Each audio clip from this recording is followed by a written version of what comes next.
We didn't create the stormwater, but we surely created the monstrous problem stormwater has become. It's really upsetting. It was all so fast. I looked out the window and I said, oh boy. 4 more inches, I'll lose my septic tanks. Another 3 feet, I'll lose the back of my house. Everything's ruined. The house is ruined. There's no way to really save the house. According to the New York Times, 90% of American land remains undeveloped. So this is about the 10% of the land we chose to populate because of location or natural resources. It's the story of the Great Escape, our desire to escape our high-density cities using highways that lead to suburbs and roads that lead still further out to the exurbs and low density of the rural countryside. This is about water, furious water that has to run somewhere. And that means it often runs right through your city, town, village, your neighborhood, even your property. What I want to do is cry. This is awful. Nobody should have to deal with this. It is about the power of that water, the pollution it carries, and the damage it causes. It is about the fact that virtually all of us contribute to the problem, and we all feel the impact and pay a price in damage and dollars. It used to be that nature took care of stormwater, and we assumed she always would. Well, the one thing that they didn't necessarily teach me in school that turned out to be real important in this job is water runs downhill. How much is always going to go up as you change land use and intensify it. So the control is on the how fast. You try to keep the how fast down to the level it was before, and you will get more water. It will run for a longer period of time, but you're knocking what's called the peak down, the peak rate on that how fast. Everybody thinks that storm sewers or sewer goes to a sewage treatment plant. The storm sewers in the street do not. Those are direct conduits out to the nearest stream. The idea is to get the stormwater away from your yard and away from the street as fast as possible, and we have nice clean channels that take it out to the streams. It gets there way too fast, which causes the flooding problems and the erosion problems. And because the water coming across our lawns and driveways is running faster than it runs across meadows and woods, it picks up pollutants that are on the landscape. When areas became populated, communities were allowed to just happen. Planning was minimal, and there was no consideration of the concept of sustainability. Mother Nature would always take care of us, and she could take anything we threw at her. We hit her with assembly line housing development. It was profitable and provided affordable housing, but it did it in a grid layout that was disconnected from its natural surroundings. It ignored its environment and the impact of roads and other infrastructure. Sprawl was born. Today, developers' costs actually go down if they plan and do the right thing. In the modern, new, well-designed, stormwater-friendly communities, there's a green space. Green space and water features that all add to make it a much more wonderful place to live than the typical cookie-cutter subdivision. Every time we do stormwater management right, we save money. Developers, when they're building a subdivision by leaving areas green and incorporating natural features into the layout, not only costs them less to actually put infrastructure in, but they get more on the property values that they leave behind. Welcome to the new world of city and state-directed stormwater management Phase 2. Phase 1 dealt with industries, large construction projects that affected 5 acres or more of land, and cities with a population of 100,000 and up. Phase 2 deals with smaller cities and any builder or developer disturbing 1 acre or more of land. Phase 2 communities are moving to adopt Ohio EPA's guidelines to help builders better manage the stormwater that leaves their developments. We have general stormwater permits for construction sites. Basically, all someone has to do is fill out a one-page application form, send it into our office. They're automatically given a permit, and that permit describes all the details of the stormwater management that they have to do. U.S. EPA puts stormwater control in the hands of the state. The state is relying on the cities. You don't need to send in plans to get a permit from Ohio EPA. You submit those plans to the city because the city is ultimately responsible for enforcement. Stormwater Management Phase 2 may be the result of a federal court order, but it is a good idea. It is simple, direct, and not to be feared. Well, we'll help them with understanding how they can get a plan that's going to best suit their needs for compliance with the permit. We'll also help them understand how they can best install these things to function properly so that they're in compliance as well. Now, does a city, does a developer, does a builder, do they have a choice, a menu of things that they can do in order to be in compliance? There is a whole host of things, and it's really their prerogative on which option there or angle they want to take. It's something new that's slapping you in the face, kind of, and it's the fact of how quickly you learn it, and once you do it correctly the first time, you're going to do it correctly the rest of the way through, everywhere you go. Engineers, city engineers, and private engineers are ambassadors for, as well as planners of, stormwater management. The engineers are actually some of the people who are going out and doing the inspections at the construction sites. Private engineers as well as city engineers. Right. Consulting engineers, in some cases, cities or villages don't have an employee who is an engineer who does the inspections and reviews site plans and things, so they'll hire a consultant. Most builders and developers say, we don't care what we have to do, just as long as everyone has to do it, just so there's a level playing field.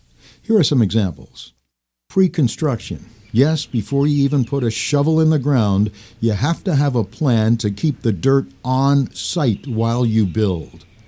That's the bottom line for that, keeping the dirt on site instead of getting out into our streams and lakes. The studies have shown that sediment is one of the #1 pollutants remaining in the state of Ohio now. And there's various ways you can do that, by putting in sediment ponds, sediment traps, using grading techniques to keep all the water on site, using silt fence in a reasonable manner. When you're done with construction, those silt fences come out, and the biggest thing that we need to have out there is more and more grass seeding and mulching. This project in Sheffield Lake is in compliance, but there was potential for trouble. In Phase 1, the owner-developer had to get this property rezoned, so he had to deal with Sheffield Lake. In Phase 2, there is no zoning issue, so the owner-developer went to Akron, where he got a commercial construction license, building permit, from the state. The state never notified Sheffield Lake. However, Sheffield Lake is going to be held accountable for what is done or not done on this Phase 2 construction site. The fact that it's fairly clear in there says that there's not a lot of mud coming here.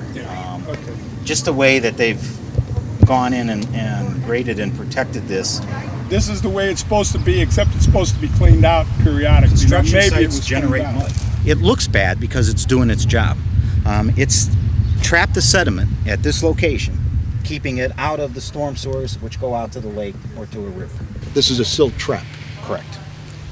And now, it needs to be, lifted up, cleaned out, reestablished, to continue doing it. Because one of the problems we run into on a lot of sites, because this is so well at trapping the water and the sediment, it'll eventually build a little pond up here. Some construction worker will be in his way, it'll take a sharp stick, poke the fabric, it'll drain out, and all the sediment, goes right along with it. So, maintenance of these things is almost as important as putting them in the first place. They are making major effort to control the problem on this site. But a permit is necessary. Absolutely. The owner, the builder, and the city came out all right. Many times what controls stormwater during construction becomes a key part of the long-term plan. This is a basin built in a stream. What we have here is a stormwater quantity management basin. Quantity management. Quantity management, so that's where we shave off our peak flows for flood control. You want to slow down the release of the water. That's exactly right. What is this? It is a fairly simple device, but that is a temporary sediment control riser.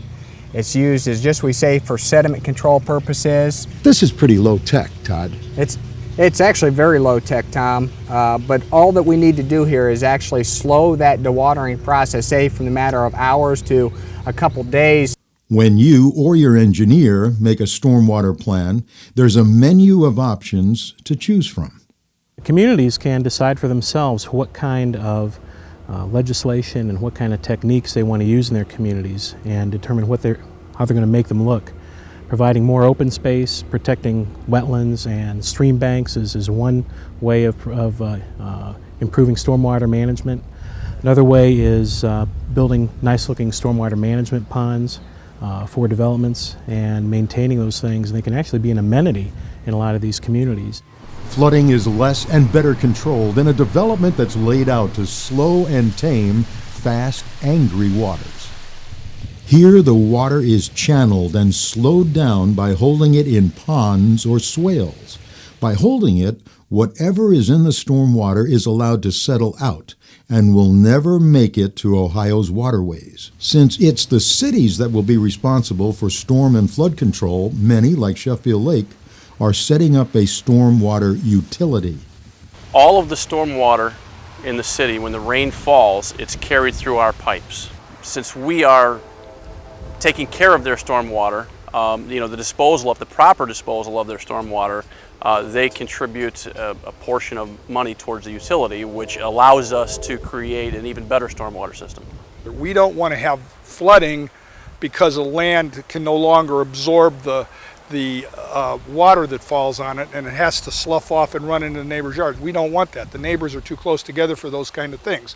Number two, the stormwater utility was designed to provide for more and better control of water and the quality of water in the city. So we are trying to do that through this process as well.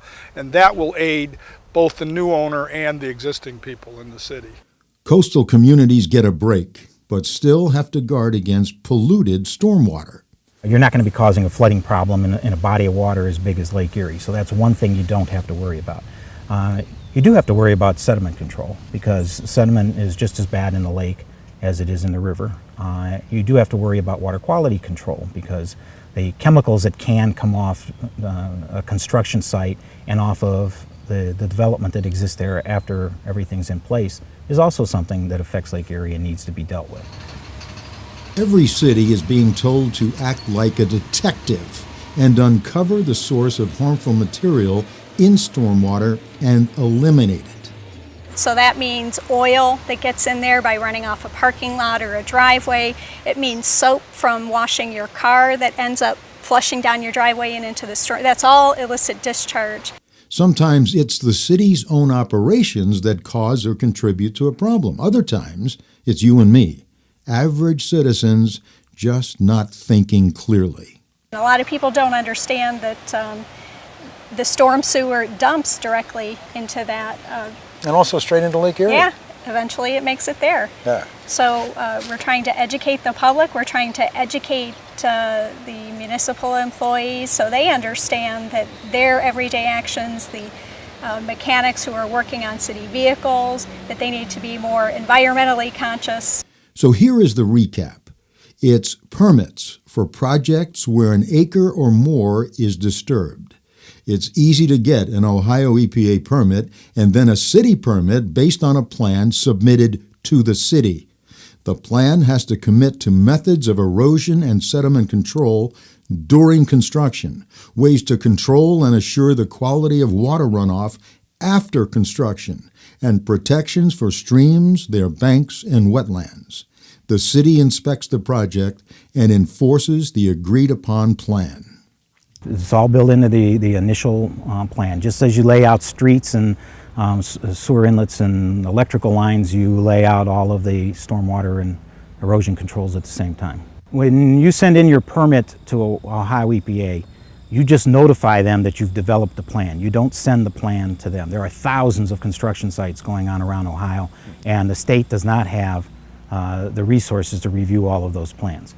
For their part, cities have got to pass a set of local guidelines that include the guidelines from U.S. and Ohio EPA.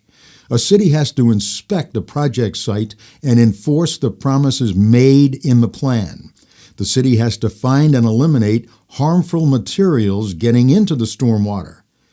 And the city has to police the city's own operations for procedures that might pollute. And city employees and average citizens have got to be trained by the city. It's the local community streams and sewers and because you got the local inspectors. You have the local municipal inspectors are there. They're on the sites all the time. The community has to inspect sites throughout the entire course of development. Virtually every environmental, regulatory, and conservation agency is offering expert help to developers, builders, and to cities. Tap that expertise. 1975 saw furious floods all across Northeast Ohio.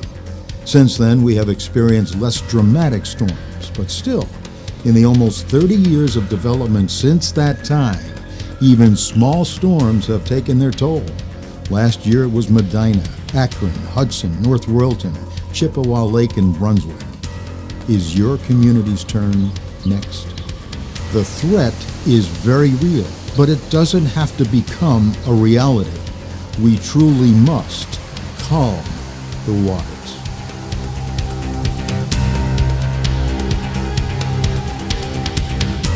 Calming the Waters was made possible by the City of Sheffield Lake, John Pascura Mayor, and the Northeast Ohio Area-Wide Coordinating Agency, Howard Mayer, Executive Director.